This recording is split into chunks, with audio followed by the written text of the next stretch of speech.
doom that came to Sarnath. There is in the land of Mnar a vast still lake that is fed by no stream, and out of which no stream flows. 10,000 years ago there stood by its shore the mighty city of Sarnath, but Sarnath stands there no more. It is told that in the immemorial years when the world was young, before ever the men of Sarnath came to the land of Mnar, another city stood beside the lake, the gray stone city of Ib, which is old as the lake itself, and people with beings not pleasing to behold. Very odd and ugly were these beings, as indeed are most beings of a world yet inchoate and rudely fashioned. It is written on the brick cylinders of Catatheron that the beings of Ib were in hue as green as the lake and the mists that rise above it, that they had bulging eyes, pouting flabby lips, and curious ears, and were without voice. It is also written that they descended one night from the moon in a mist, they and the vast still lake and gray stone city Ib. However this may be, it is certain that they worshipped a sea-green idol, chiseled in the likeness of Bokrug, the great water lizard, before which they danced horribly when the moon was gibbous, and it is written in the papyrus of Ilnark that they one day discovered fire, and thereafter kindled flames on many ceremonial occasions. But not much is written on these beings because they lived in very ancient times, and man is young and knows little of the very ancient living things. After many aeons man came to the land of Mnar, dark shepherd folk with their fleecy flock, who built Thra, Lenarek, and Catatheron on the winding river Ai. And certain tribes, more hardy than the rest, pushed on to the border of the lake and built Sarnath, at a spot where precious metals were found in the earth. Not far from the gray city of Ib did the wandering tribes lay their first stones of Sarnath. At the beings of Ib they marveled greatly. With their marveling was mixed hate, for they thought it not meet that beings of such aspect should walk upon the world of men at dusk. Nor did they like the strange sculptures upon the gray monoliths of Ib, for those sculptures were terrible with great antiquity. Why the beings in the sculptures lingered so late in the world, even until the coming of men, none can tell. Unless it was because the land of Mnar is very still and remote from most other lands, both of waking and dream. As the men of Sarnath beheld more of the beings of Ib, their hate grew, and it was not less because they found the beings weak and soft as jelly to the touch, of stones and spear. So one day the young warriors, the slingers and the spearmen and the bowmen, marched against Ib, and slew all the inhabitants thereof, pushing the queer bodies into the lake with long spear, because they did not wish to touch them, and because they did not like the gray sculptured monoliths of Ib, they cast these also into the lake, wondering from the greatness of the labor. However, the stones were brought from afar, as they must have been, since there is not like them in all the land of Mnar or in the adjacent lands. Thus of the very ancient city of Ib was nothing spared, save the sea-green stone idol chiseled the likeness of Bokrug, the water lizard. This the young warriors took back with them to Sarnath as a symbol of conquest over the old gods and beings of Ib, and a sign of the leadership of Mnar. But on the night after it was set up in the temple, a terrible thing must have happened, for the weird lights were seen over the lake, and in the morning people found the idol gone, and the high priestess, Taranish, lying dead, as from some fear unspeakable. And before he died, Taranish had scrawled upon the altar the cryosolite with coarse shaky strokes from the sign of doom. After Taranish there were many high priests in Sarnath, but never was the sea-green stone idol found, and many centuries came and went wherein Sarnath prospered exceedingly, so that only priests and old women remembered what Taranish had scrawled upon the altar of chrysolite, betwixt Sarnath and the city of Larnak, across a caravan route, and the precious metals from the earth were exchanged for other metals, and rare cloths and jewels, and books and tools for artificers, all things of luxury that are known to the people who dwell along the winding river Ai and beyond.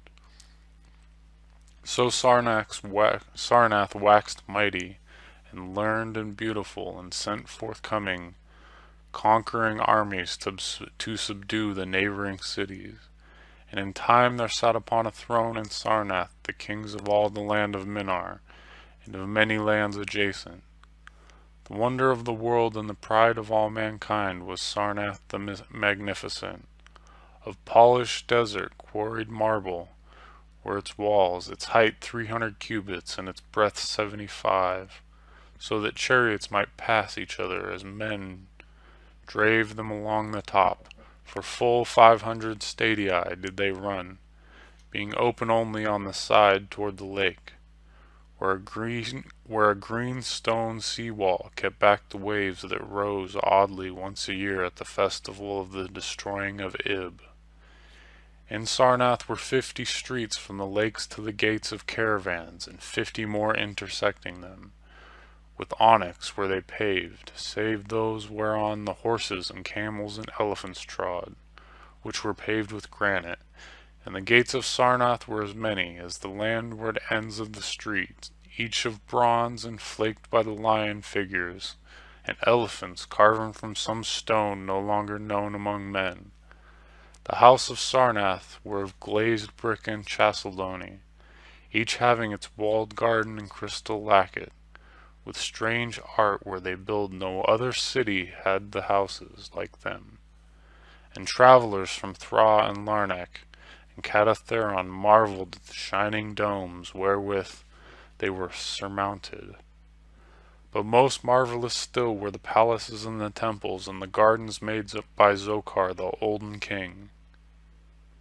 There were many palaces, and the least of which were mightier than in any of Thra, or Larnak, or Catatheron. So high were they the one within might, and sometimes fancy himself beneath only the sky.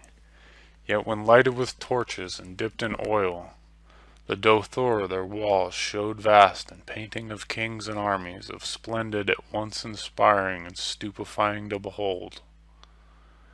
Many were the pillars of the palace as the tinted marvel, and carven in designs of surpassing beauty, and in most of the palaces the floors were mosaics of beryl and lapis lazuli, and sardonyx and carbuncle, and other choice materials so were disposed that the beholder might fancy himself walking over beds of the rarest flowers. And there were likewise fountains which cast scented waters about in pleasing jets, arranged with cunning art. Outshining all others was the palace of the kings of Mnar and the lands adjacent. On a pair of golden crouching lions rested the throne, many steps above the gleaming floor, and it was wrought of one piece of ivory, though no man lives who knows whence so vast a piece could have come. In that palace there were also many galleries and many amphitheaters where lions and men and elephants battled at the pleasure of the king. Sometimes the amphitheaters were flooded with water conveyed from the lake in mighty aqueducts, and there were enacted stirring sea fights of combats betwixt swimmers and deadly marine things. Lofty and amazing were the 17 tower-like temples of Sarnath, fashioned of a bright and multicolored stone not known elsewhere. A full 1,000 cubits high stood the greatest among them, wherein the high priest dwelt with a magnificence scarce less than that of the kings. On the ground were halls as vast and splendid as those of the palaces, were gathered throngs in the warships of Zokhar and Tamash and Laban, the chief gods of Sarnath, whose incense-enveloped shrines were as thrones of the monarchs. Not like the icons of other gods were those of Zolkar and Tamash and Loban, for so close to life were they that the one might swear the graceful bearded gods themselves sat on the ivory thrones, and upending steps of shining zircon was the tower chamber, wherefrom the high priest looked out over the city and the plains, and the lake by day, and at the cryptic moon and significant stars and planets, and the reflections in the lake by night. Here was done the very secret and ancient rite and detestation of Bokrug, the water lizard. Here rested the altar of crystallite which bore the doomed scrawl of Taranish. Wonderful likewise were the gardens made by Zokar and the olden king. In the center of Sarnath they lay, covering a great space and encircled by a high wall, and they were surmounted by a mighty dome of glass, through which shone the sun and the moon and stars and planets when it was clear, from which were hung fulgent images of the sun and moon and planets when it was not clear. In the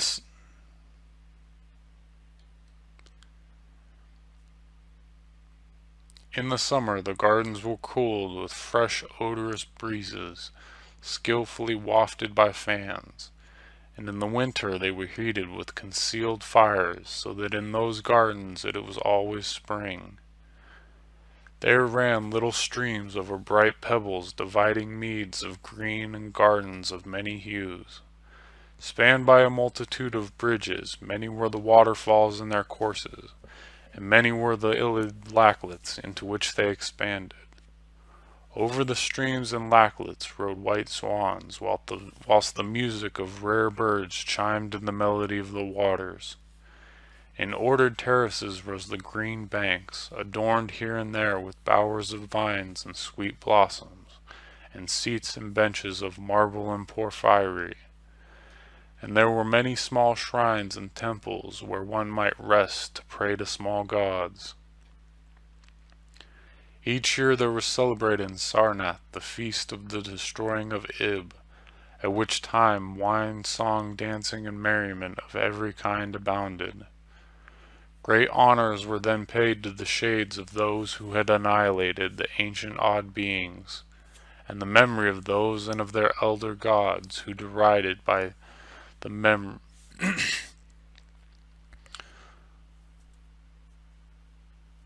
was derided by dancers and lutanists, crowned with roses from the gardens of Zokar, and the king would look out over the lake and curse the bones of the dead that lay beneath it.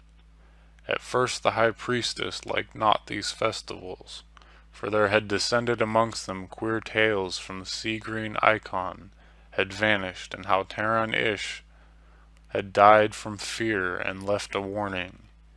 And they said that from their high tower they sometimes saw lights beneath the waters of the lake. But as many years passed without calamity, even the priests laughed and cursed and joined in the orgies of the feasters. Indeed, they had not themselves in their high tower often performed the very ancient and secret rite of detestation of Bokrug, the water lizard. And 1,000 years of riches and delight passed over Sarnath, wonder of the world and pride of all mankind. Gorgeous beyond thought was the feast of the 1,000th year of the destroying of Ib. For a decade had it been talked of the land of Mnar, and as it drew nigh there came to Sarnath on horses and camels and elephants men from Thra, Larnak, and Kadatheron, and all the cities of Mnar and the lands beyond. Before the marbled walls on the appointed night were pitched the pavilions of princes and the tents of travelers, and all the shore resounded with the song of happy revelers. Within his banquet hall reclined Nargis the king, drunken with ancient wine from the vault's conquered Penath, and surrounded by feasting nobles and hurrying slaves. There were eaten many strange delicacies at the feast. Peacocks from the Isles of Nariel in the middle ocean, young goats from the distant hills of Implan, heels of camels from the Biznak desert, nuts and spices from Sidatharian groves, and pearls from wave-washed metal, dissolved in the vinegars of Thra. Of sauces there were an untold number, prepared by the subtlest cooks in all of Mnar, and suited the palate of every feaster. But most prized of all was the viands. Most prized of all the viands were the great fishes from the lake, each of vast size, and served on a golden platter set with rubies and diamonds. Whilst the king and nobles feasted with their golden platters, others feasted elsewhere in the towers of the great temple, and the priests held revels, and in the pavilions without the walls the princes of neighboring lands made merry. And it was the high priest of Nai Ka who first saw the shadows that descended from the gibbous moon into the lake, and the damnable green mist that arose from the lake to meet the moon, to shroud in a sinister haze the towers and the domes of fated Sarnath. There those in the towers and without the walls beheld strange lights on the water, and saw the grey rock at Kurion, which was wont to rear high above it near the shore, was also submerged, and fear grew vaguely yet swiftly, so that the princes of Larnak and so far Rokoi took down and folded their tents and pavilions, and departed for the river Ai, though they scarce knew the reason for their departing. Then close to the hour of midnight all the bronze gates of Sarnath burst open, and emptied forth a frenzied throng that was blackened the plain, so that all the visiting princes and travelers fled away in fright. For on the faces of this throng was what a madness of horror. Unendurable on their tongues were the words so terrible that no hearer paused for proof. Men whose eyes were wild and fear shrieked aloud the sight within the king's banquet hall, where through the windows seen no longer the forms of Nargras High and his nobles and slaves, but a horde of indescribable green voiceless things with bulging eyes, pouting flabby lips, and curious ears. Things which danced horribly, bearing in their paws golden platters set with rubies and diamonds, containing uncouth flames, and the princes and travelers, as they fled from the doomed city of Sarnath on horses and camels and elephants, looked again upon the mist-begetting lake, and saw the grey rock of Kurion was quite submerged. Through all the land of Mnar and the lands adjacent spread the tales of those who had fled from Sarnath, and caravans sought that accursed city and its precious metals no more. It was long ere any traveler went thither, and even then only the brave and adventurous young men of distant Felona dared make the journey. Adventurous young men of yellow hair and blue eyes, who are no kin to the men of Mnar. These men indeed went to the lake to view Sarnath, but though they found the vast still lake itself, and the grey rock of Kurion, which rears high above, they beheld not the wonder of the world and pride of all mankind, where once had risen walls 300 cubits and towers yet higher, now stretched only the marshy shore, and where once had dwelt 50 millions of men, crawled only the detestable green water lizard. Not even the mines of precious metal remained, for doom had come to Sarnath, but half buried in the rushes was spied a curious green idol of stone, an exceedingly ancient idol coated with seaweed and chiseled in the likeness of Brokrug, the great water lizard. That idol, enshrined in the high temple of Larnak, was subsequently worshipped beneath the gibbous moon throughout the land of Mnar.